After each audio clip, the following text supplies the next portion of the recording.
مورچے بنائے، نئی پلاننگ کے ساتھ بیٹھے. وہاں پہ نا ایک بابا تھا،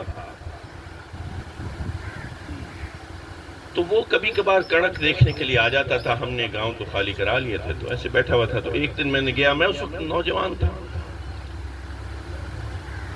تو میں اس کے پاس گیا. میں نے کہا کہ جی بابا جی آپ خدا کو مانتے ہیں؟ کہنے لگا جی میں مانتا ہوں. میں نے کہا اچھا یہ بتائیں کہ دیکھا ہے؟ کہنے لگا نہیں خدا کو تو نہیں دیکھا. تو میں نے پوچھا کہ اچھا اندیکھے کو مانتے ہیں؟ بوڑھا سا آدمی تھا، ایسے ان پڑھ سا لگتا تھا. میں نے کہا اندیکھے کو مانتے ہو؟ کہتے نہیں اندیکھے کو نہیں مانتا، میں تو دیکھے کو مانتا ہوں. میں بڑا حیران ہوں. میں نے کہا آپ نے خدا کو دیکھا ہے؟ آپ کیسے یہ کہہ سکتے ہیں کہ میں اندیکھے کو نہیں مانتا، میں تو دیکھے کو مانتا. کہتے نہیں پتر خدا نو تے نہیں ویکھیا، لیکن ایک بندہ آیا سی، انہیں کیا سی رب ہے. اس بندے نے کدی جھوٹ نہیں بولیا. پتر تو یہ ثابت کر دے انہیں کدی جھوٹ بولیا ہو، میں رب نو مننا چھڑ دینا. میں نے عقیدے کی اتنی سادگی پہلے کبھی دیکھی. مجھے کہنے لگا جی میں اندیکھے کو نہیں مان رہا، میں تو دیکھے کو مانتا ہوں. وہ ایک بندہ آیا تھا، اس نے پوری زندگی میں کبھی جھوٹ تو کیا دروغ کوئی سے کام نہیں لیا. وہ سچا تھا، اس نے ہمیشہ سچ بولا. اس نے بتایا کہ خدا ہے، اس کے بتائے پر ایمان لائے بیٹھا ہوں.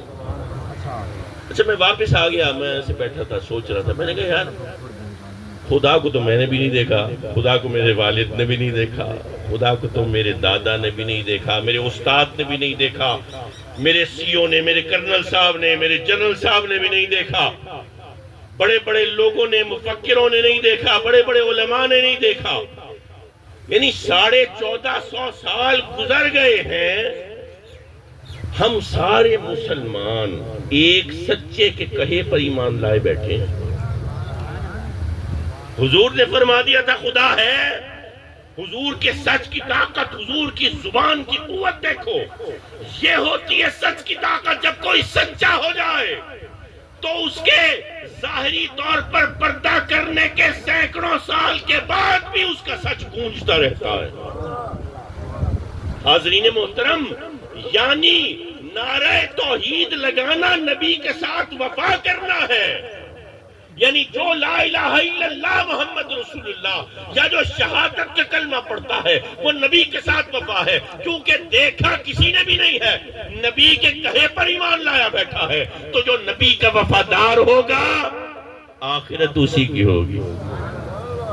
غم ہمارے لیے ہے، غم اس کے لیے نہیں ہے جو نبی کا وفادار ہوگا. جس نے کلمہ پڑھا ہے، چاہے خطا ہو گئی، چاہے غلطی ہو گئی، چاہے 1000 کوتاہیاں ہو گئی، لیکن چونکہ کلمہ پڑھنے والا ہے، چونکہ نبی کا وفادار ہے،